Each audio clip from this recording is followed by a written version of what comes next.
Bonjour et bienvenue dans cette nouvelle vidéo d'éducation chez OnePips. Donc aujourd'hui, on va aborder le sujet des equal high et des equal low.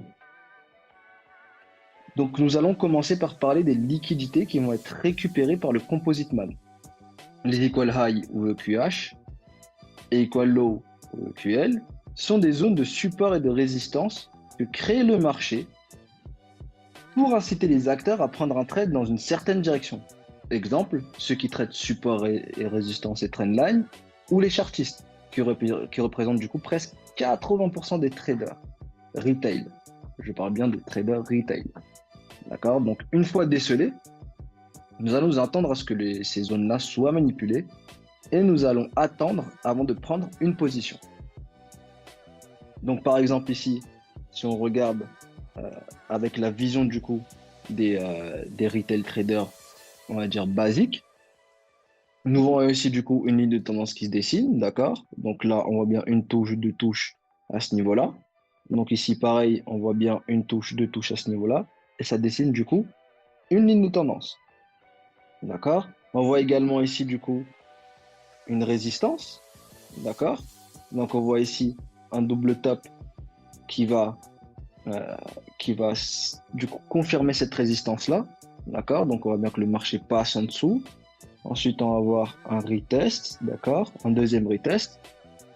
Donc, arrivé à ce niveau-là, quand on voit ça, on voit une ligne de tendance, on voit du coup une résistance, d'accord? Un support, pardon, qui a été cassé, qui est devenu une résistance, avec le double top du coup qui confirme, d'accord? Qui est donc une figure chartiste. En plus de ça, ici, nous avons un double bottom, donc une zone de support ici qui est dessinée. Lorsque le marché ici va arriver dans cette zone,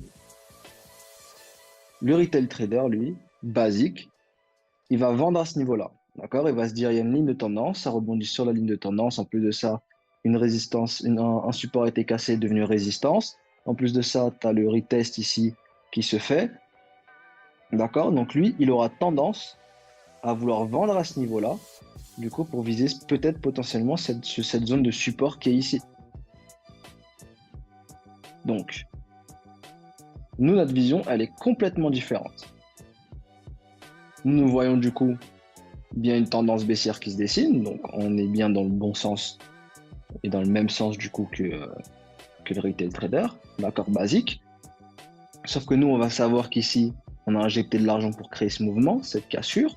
On a injecté ici de l'argent qui confirme bien qu'à ce niveau-là, il y a bien également une cassure qui se dessine.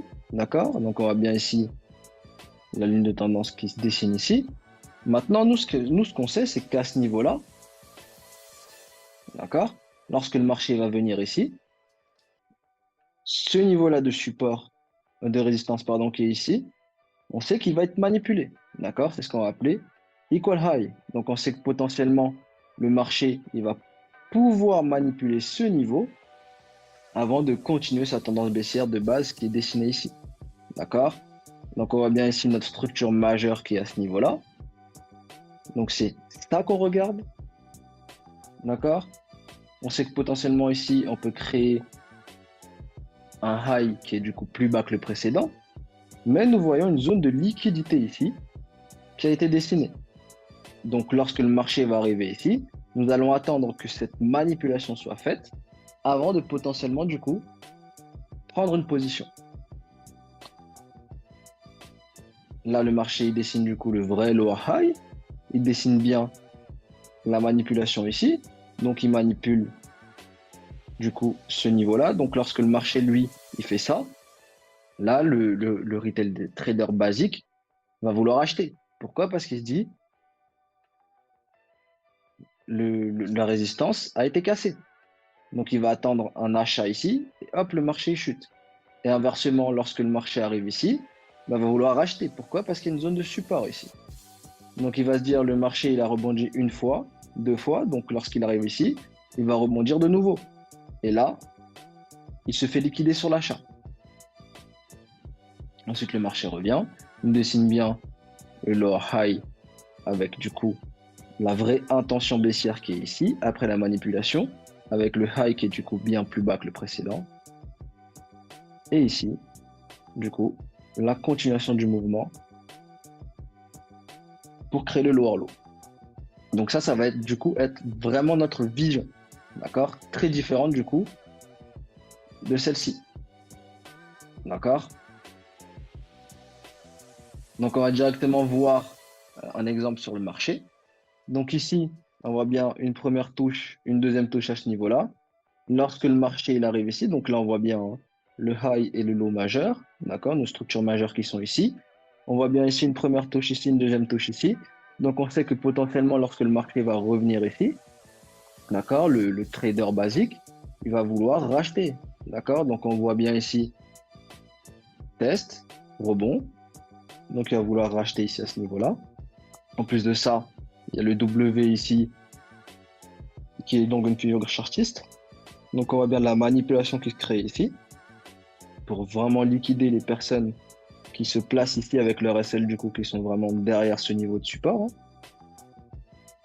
Il a été liquidé. On voit bien qu'il a bien réagi et qu'il reste bien au-dessus du low qu'il veut protéger, d'accord, de la structure majeure, qui veut bien créer un higher low ici. Donc c'est pour ça que nous, ce qui nous intéresse, c'est les creux et le sommet, je vous rappelle. Gardez un œil sur le creux et le sommet. Donc ici, on voit bien un higher low qui se dessine, qui est bien au-dessus du précédent. On voit bien la manipulation qui s'est dessinée, d'accord, la manipulation et ensuite le marché qui crée un nouveau plus haut, d'accord. Donc, lorsqu'il y a ce mouvement-là, des personnes seraient également incitées à vendre. Pourquoi? Parce qu'ils se disent que là, le support a été cassé, test, rebond, donc eux, ils voudront continuer à vendre, et là, le marché, hop, il repart à la hausse. Donc, on voit bien qu'il a manipulé cette zone de support ici, car il sait pertinemment qu'à ces niveaux-là, il y a beaucoup de liquidité. D'accord? Quand je dis liquidité, c'est du coup beaucoup d'ordres acheteurs. Donc, lorsque le marché va venir liquider tout ça, il va libérer beaucoup d'ordres acheteurs. D'accord? Donc, quand ils se font SL ici, ce sont des ordres vendeurs qui vont se libérer, pardon. D'accord? Et vont du coup laisser la place pour pouvoir acheter.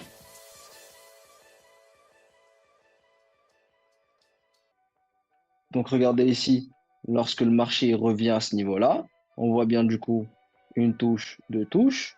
D'accord? Le marché, lui, hop, d'accord, il va venir liquider de nouveau. Parce qu'il sait pertinemment que ici, des personnes se sont potentiellement placées sur cette zone de support. D'accord? On voit également du coup de nouveau des equal low qui se dessinent ici. On voit bien le marché qui vient manipuler ici. Faut pas oublier que du coup le higher low se trouve ici. D'accord? Donc c'est ce niveau-là qu'on cherche à protéger. Ici on a du coup des zones de liquidité ici. D'accord? C'est ce niveau-là qu'on cherche à protéger. Le marché manipule ce niveau. Et ensuite, nous avons du coup l'impulsion haussière. D'accord? Donc on voit bien qu'il a protégé ce higher low là. Donc on a de nouveau une nouvelle structure majeure qui se dessine. On a bien un higher low ici qui se dessine et qui vient bien créer higher high. Donc voilà un petit exercice afin de pouvoir vraiment comprendre cet outil-là, donc ce concept. Donc retournez le 18 juin 2021 grâce à l'outil replay de TradingView sur l'euro USD et placez une marque le 24 novembre 2021. Utilisez l'unité de temps 4 heures et 1 heure afin de mettre en évidence du coup les equal high et les equal low que vous décelez. Envoyez-moi un petit message pour savoir quelles remarques avez-vous vues sur la réaction au niveau des equal high et des equal low et de la création de la tendance de marché. Donc ça sera tout pour cette vidéo sur les equal high et les equal low et on se retrouve du coup pour une prochaine.